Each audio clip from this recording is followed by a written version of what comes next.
Bonjour et bienvenue dans Question Éco, premier numéro, émission pilote. Nous avons eu l'honneur de rencontrer Jean-Marie Kassamba, expert en communication politique, communication des institutions et communication des organisations, un chevronné journaliste. C'est donc avec lui que nous allons partager ces moments éco. Bonjour Jean-Marie Kassamba. Bonjour. D'entrée de jeu, Jean-Marie Kassamba, qui est-il vraiment? C'est très complexe, hein. Il faut plutôt expliquer l'angle qui vous intéresse. Pour ça, je dirais Jean-Marie Kassamba, journaliste, Jean-Marie Kassamba, chef d'entreprise, quelle démarcation? Bon, je suis d'abord enseignant, parce que dès que j'ai terminé mes études, j'ai été retenu pour enseigner à la fois les étudiants de ma promotion, mais également renforcer les étudiants des cycles BTS Action Commerciale, c'est-à-dire Bac plus 2. Ensuite, je suis chef d'entreprise parce que j'ai créé mes entreprises depuis assez longtemps. Et aussi, je suis formateur dans le domaine de la communication, dans le domaine de la stratégie.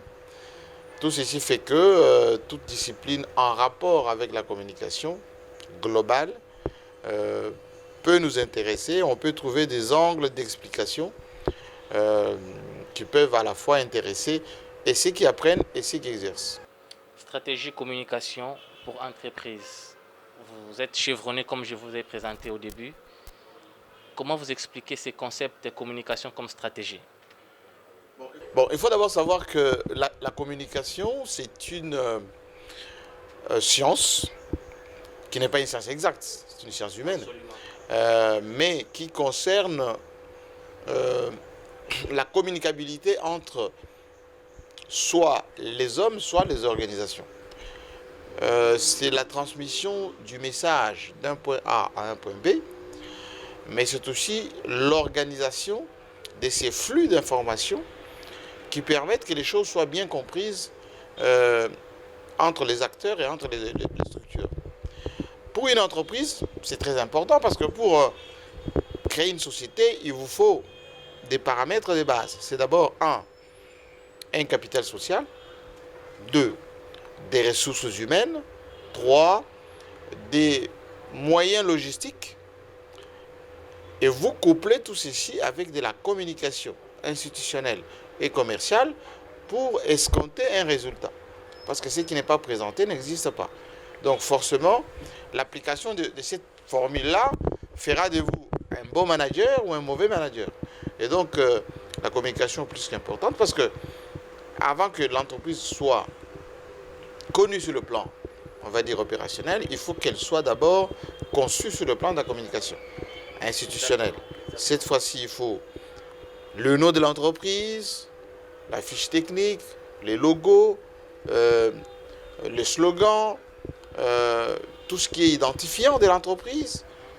Et enfin, vous allez maintenant mettre en place votre entreprise avec cette fois-ci des services et des marchandises qui vont, eux, bénéficier de la communication commerciale, c'est-à-dire la publicité, la promotion ou toutes les opérations qui tournent autour de la promotion de vente.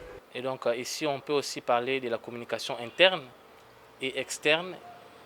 D'abord au niveau de l'entreprise entre les chefs et ses collaborateurs, les chefs et ses agents, mais aussi la communication qui vend l'image de l'entreprise. Mais quand il faut maintenant parler de la communication interne au niveau du chef et ses collaborateurs et ses agents, que pensez-vous de ces types de collaborateurs? En fait, il y a deux types de communication.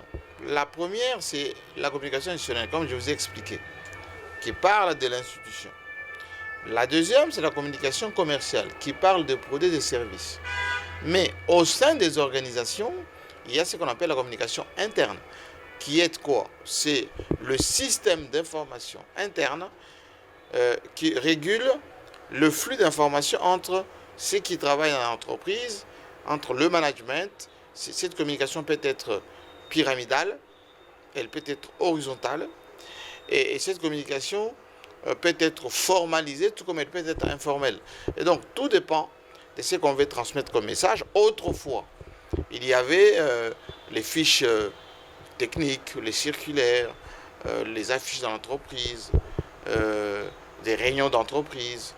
Aujourd'hui, il y a ce qu'on appelle par exemple l'intranet. C'est-à-dire, on formalise le flux d'informations via un réseau interne et ces réseaux permettent à toutes les structures de l'entreprise de communiquer entre elles d'une manière beaucoup plus instantanée et rapide. Est-ce que la communication au niveau des institutions, par exemple les gouvernements, les parlements, la présidence, peut-elle être la même que la communication, par exemple, des entreprises ou d'une organisation quelconque? D'abord, la présidence de la République, le gouvernement, le Parlement, etc., ce sont des organisations. La même chose que les partis politiques, les entreprises. Partout où vous trouvez la structuration des gens en vue d'un résultat escompté, ça s'appelle de l'organisation. C'est-à-dire avec un but ultime, c'est de gagner quelque chose. Et donc, si vous voulez, une entreprise doit mettre en place sa communication institutionnelle, mais également sa communication commerciale en interne, tout comme ses relations avec ses partenaires extérieurs. Ses clients, c'est l'État, les syndicats, etc. Idem pour l'État. L'État doit avoir une communication d'abord institutionnelle qui structure un peu la visibilité de l'État. Qu'est-ce que ça veut dire? Le drapeau, devise, l'hymne national, tout ce qui est identifiant d'un État, mais également une communication inter-État, inter-institution, entre la présidence et le gouvernement, entre le gouvernement et l'administration territoriale, entre la territoriale et la chefferie par exemple. Il y a des canaux de communication qui méritent d'être installés, surveillés.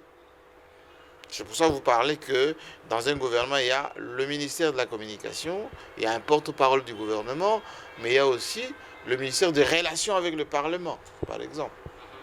La difficulté avec nos pays, c'est que on ne tient pas compte de tout ça. Ou bien on le fait d'une manière un peu empirique. On estime que on confond un peu tout. La communication, c'est quoi? C'est les relations publiques.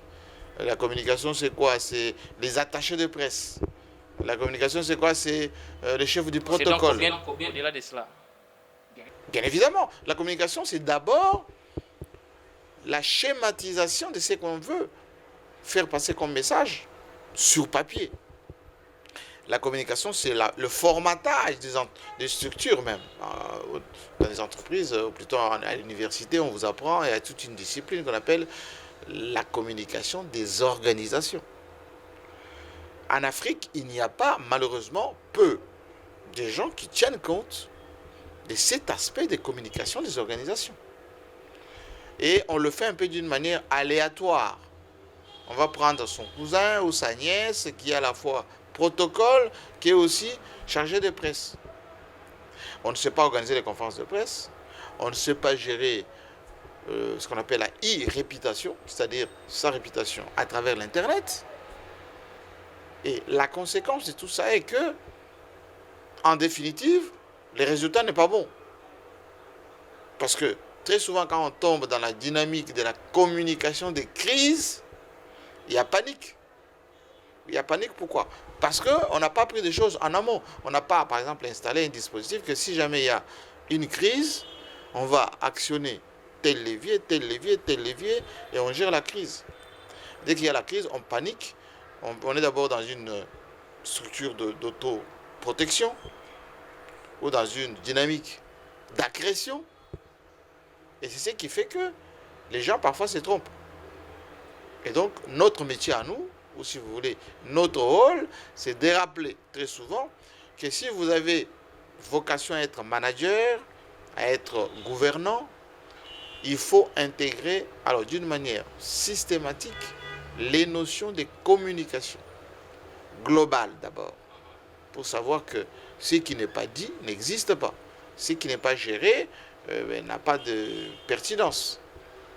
Parce que tout n'est pas argent d'abord. Parce que les gens pensent que si j'ai de l'argent, je vais communiquer correctement. Faux. Ou si j'ai le pouvoir, ce que j'ai comme message va passer. Faux. Il y a quelqu'un qui peut avoir peu d'argent, mais qui communique bien, qui va avoir des résultats. Sans argent, comment communiquer? Et d'abord, il faut organiser. Vous savez, la guerre aujourd'hui, elle est d'abord médiatique. La guerre. Elle est communicationnelle d'abord. C'est ce qu'on appelle trivialement la stratégie de persuasion, de dissuasion. Très souvent on dit la propagande, etc. Non, c'est parce que les gens réfléchissent d'abord en termes de la personne qui est en face, l'étudient, l'infiltrent, utilisent tous les leviers de contournement. Et ensuite, ils façonnent et fabriquent de l'info pour les déstabiliser. Et là, avec peu d'armes, on peut le mettre en difficulté. Or, chez nous, on pense que si on a suffisamment de munitions, on a suffisamment, je ne sais pas moi, des troupes, on va gagner. Non, on ne peut pas gagner. Vous allez gagner lorsque vous intégrez la gestion de la stratégie communicationnelle, la gestion de l'information, parce que celui qui a l'info a le pouvoir. Alors, vous avez à gérer plusieurs grands projets dans ces pays de communication. Si vous pouvez nous raconter une petite anecdote de vos exploits, de votre expérience, ceux qui nous suivent absolument, ils seront contents de l'entendre et de les suivre. Bon, j'ai géré quelques projets en RDC. D'abord, les deux plus grands sommets qui se sont tenus ici, j'en étais à la base. J'étais d'abord l'un des responsables de la communication pour le 50e anniversaire de notre indépendance, ce qu'on appelle le cinquantenaire. Ensuite, j'étais le président de la commission communication du 14e sommet de la francophonie. Et d'ailleurs, c'est l'un des sommets le plus réussi.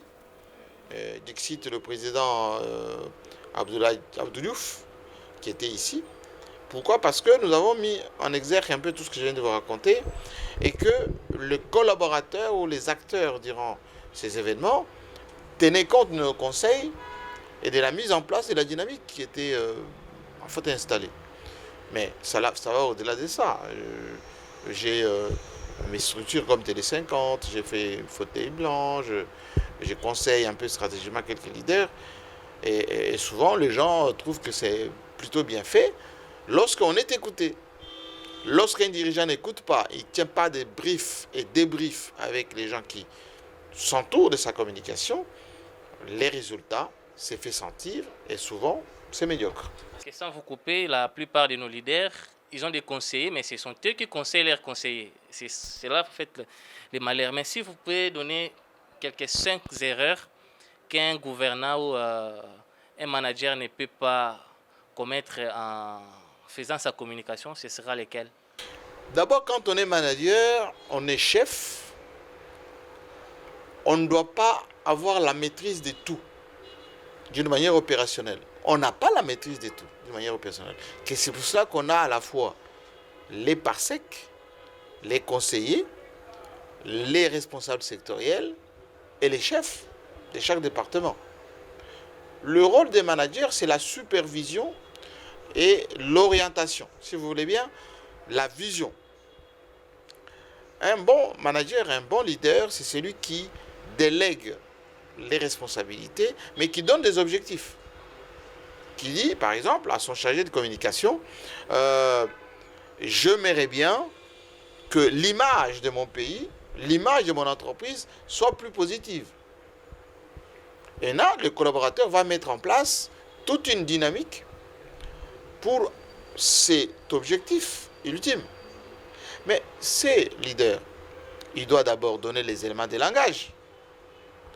Il doit faire des réunions, ce qu'on appelle le briefing avec son collaborateur. Et le collaborateur va lui amener des éléments de terrain. Ensuite, chaque fois quand il faut rectifier, ils doivent rectifier ensemble. Et les leaders doivent souvent écouter. La plupart de nos leaders n'écoutent pas. Ils ont peu de temps pour les collaborateurs. Les collaborateurs parfois découvrent les choses un peu sur le temps. À un moment donné, ils font du suivisme, quoi. Ils sont derrière, ils suivent le chef dans ses missions, dans ses déplacements, etc. Conclusion, il fait plus des relations publiques, d'événements. On couvre les audiences, les activités, on fait des reportages, et ce n'est pas ça. Donc le conseil que je peux donner est que si vous voulez que votre communication soit efficace, mettez un dispositif en place. 2, donnez le pouvoir et la logistique aux gens qui travaillent. Ensuite, écoutez leurs conseils. Mais ayez d'abord en tête ce que vous voulez. Parce que si vous ne savez pas où est-ce que vous voulez aller, ça ne sert à rien de prétendre diriger. La vision, c'est quelque chose de personnel. Nous comprenons que vos conseils, vos riches conseils, si on les appliquait, ça va amener au succès. Alors si M. Jean-Marie Kassamba devrait définir les succès, brièvement, il dira quoi? Le succès, c'est la réussite d'un projet durant un temps donné. Parce que le succès, c'est la satisfaction de quelqu'un qui aspirait à quelque chose. Et lorsque cette personne arrive à réaliser cette chose, se sent bien. Et cette personne est reconnue par la société. Parce qu'il ne faut pas confondre les succès et le bonheur. Il ne faut pas confondre les succès et l'exploit. Ce sont des termes, bien évidemment, qui sont dans le même contexte, mais qui diffèrent. Les gens qui disent « j'ai du succès », bon, est-ce qu'ils ont la bonne réputation? Et vous-même, vous l'avez? Moi, j'en sais rien. La personne qui doit évaluer les succès de l'autre, c'est la personne qui, exemple, admire la personne qui a du succès. Oui. Il y a des gens qui disent tel artiste a du succès. D'accord? Ses chansons sont belles, il vend beaucoup, il fait des concerts, ça lui rapporte de l'argent, et il est adulé et apprécié par ses mélomanes. Mais il y a des artistes qui ont du succès, mais qui sont exécrables, qui sont invivables. Sur le plan personnel, leur vie est médiocre. Voilà. Donc les succès, comme les bonheurs, ce sont des choses qui sont assez relatives, parce qu'un bonheur pour un Africain n'est pas le même que pour un Européen ou pour un Américain. Nous chutons déjà dans le cadre de notre émission, M. Jean-Marie Kassamba. Vous dirigez plus de 500 personnes en tant que chef d'entreprise, en tant que leader. Et on voulait savoir quel est votre secret de cohésion de vos troupes. C'est d'abord le travail. Le travail bien fait et fait dans le temps. La discipline, mais également les objectifs qu'on doit atteindre pendant un temps escompté. Parce que quelqu'un qui ne veut pas réussir dans la vie, qu'est-ce qu'il fait? Il ne travaille pas. La fainéantise est de ceci de pervers, c'est que vous pouvez gagner par chance ou par coup, mais ça ne va pas se répéter 50 fois. Or, quelqu'un qui travaille, qui a structuré sa pensée et sa démarche, la réussite est récurrente, répétitive, et c'est ça qui installe en quelque sorte un succès pérenne. Comme disait Johnny Hallyday, le plus difficile, ce n'est pas d'avoir le succès. Le plus difficile, c'est de maintenir le niveau du succès tout le temps. Et dira presque... Oui. Et lui, pendant 80 ans qu'il est resté en vie, il est resté au top. Johnny Hallyday. Voilà. Par exemple, Michael Jackson, depuis 1980, il est resté au top.